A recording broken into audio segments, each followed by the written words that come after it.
Samajwadi party उसमें बाधा डालना चाहती थी। सरकार सही तरीके से पक्ष रखती तो आज पिछड़ों को आरक्षण मिलता।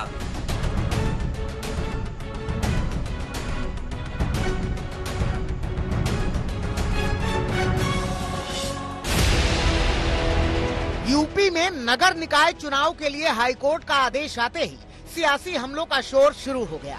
निकाय चुनाव में ओबीसी आरक्षण को लेकर हमलों का दौर शुरू हो गया, क्योंकि सरकार की ओर से जारी ओबीसी आरक्षण को इलाहाबाद हाईकोर्ट की लखनऊ बेंच ने रद्द कर दिया है। साथ ही फौरन निकाय चुनाव कराने के आदेश दिए हैं। इस फैसले के बाद ओबीसी के लिए आरक्षित सभी सीटें अब सामान्य मानी जाएंगी। हाईकोर्ट के आदेश के बाद समाजवादी पार्टी समेत विपक्षी दल सरकार की मंशा पर सवाल उठा रहे हैं। सरकार पर कोर्ट में कमजोर दलील का आरोप लगा रहे हैं।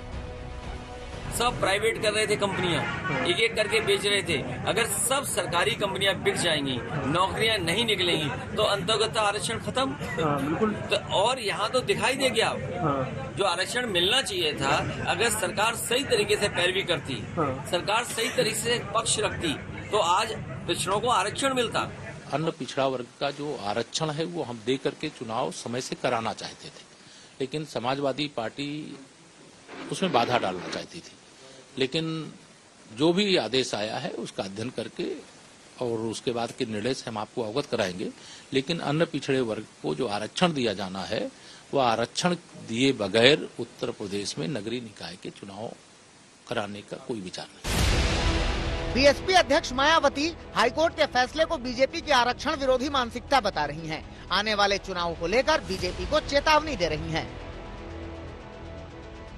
हाईकोर्ट का फैसला बीजेपी व उनकी सरकार की ओबीसी एवं आरक्षण विरोधी सोच व मानसिकता को प्रकट करता है। इस गलती की सजा ओबीसी समाज बीजेपी को जरूर देगा। विपक्ष के सवालों और हमलों के बीच सीएम योगी आदित्यनाथ चुनाव में पिछड़ा वर्ग को आरक्षण देने का दावा कर रहे हैं। हाईकोर्ट के फैसले के खिलाफ सुप्रीम कोर्ट तक जाने की बात कह रहे हैं। योगी आदित्यनाथ ने ट्वीट किया,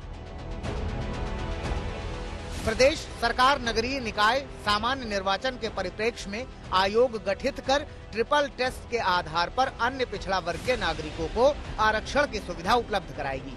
इसके बाद ही नगरीय निकाय सामान्य निर्वाचन को संपन्न कराया जाएगा। अगर जरूरी हुआ तो राज्य सरकार हाईकोर्ट के निर्णय के क्रम में तमाम कानूनी पहलुओं पर विचार करके सुप्रीम कोर्ट में अपील भी करेगी। निर्णय के अनुरूप अभी हमारी सरकार विधि विशेषज्ञों से राय लेगी और राय लेकर के ओबीसी के लोगों का आरक्षण चूंकि निर्वाचन आयोग तय करता है, तो कहाँ कमी रह गई है, क्या रह गई है, वो गाइडलाइन जो आरक्षण की है उसका अनुपालन करते हुए फिर चुनाव कराने पर विचार हमारी सरकार करेगी। दरअसल यूपी सरकार ने इलाहाबाद हाईकोर्ट को बताया था कि निकाय चुनाव में सुप्रीम कोर्ट के सुझाए ट्रिपल टेस्ट फॉर्मूले का पालन किया जा रहा है, लेकिन याचिका में कहा गया कि सरकार ने ओबीसी आरक्षण जारी करने के लिए ट्रिपल टेस्ट फॉर्मूला नहीं अपनाया। अन्य पिछड़ा वर्ग की स्थिति पर रिपोर्ट के लिए कमीशन नहीं बनाया। अब समाजवादी पार्टी इस मुद्दे को लेकर सरकार पर हमला बोल रही है तो बीजेपी विपक्ष के हमलों का जवाब दे रही है। जनगणना की बात कोई पहली नहीं हुई है बात। आप याद कीजिए, जिस समय जाति जनगणना की बात हुई, समाजवादी पार्टी इस पक्ष में रही कि सभी जातियों की जनगणना की जाए। लेकिन आखिरकार भारतीय जनता पार्टी को कौन रोकता है कि जनगणना ना करे? बिल्कुल, क्योंकि जनगणना करने से हर जाति को अपनी आबादी की जानकारी हो जाएगी। भारतीय जनता पार्टी कभी नहीं चाहेगी कि हर व्यक्ति अपने जाति के हिसाब से जानकारी कर ले कि वो आबादी में किस संख्या में है। समाजवादी पार्टी क्या बोलती है तो आप जानते हो। समाजवादी पार्टी जब सरकार में रहे तो इनके क्या रंग थे, क्या रूप थे। वो आज जब सरकार में नहीं है तो हर बात पे सवाल खड़े करते हैं। जिस पर भी सवाल खड़े करते हैं, जरा अखिलेश जी उसी क्षेत्र में अपनी सरकार में झांक कर देख लें। हाईकोर्ट ने यूपी निकाय चुनाव में ओबीसी आरक्षण रद्द कर दिया है और इस फैसले ने सरकार और विपक्षी दलों को आमने सामने खड़ा कर दिया है। मामला आरक्षण से जुड़ा है, लिहाजा इस पर विवाद बढ़ना तय है। नगरीय निकाय चुनाव में ओबीसी आरक्षण पर संग्राम भी तय है। दिल्ली से हिमांशु मिश्रा के साथ समर्थ श्रीवास्तव, लखनऊ, आज तक।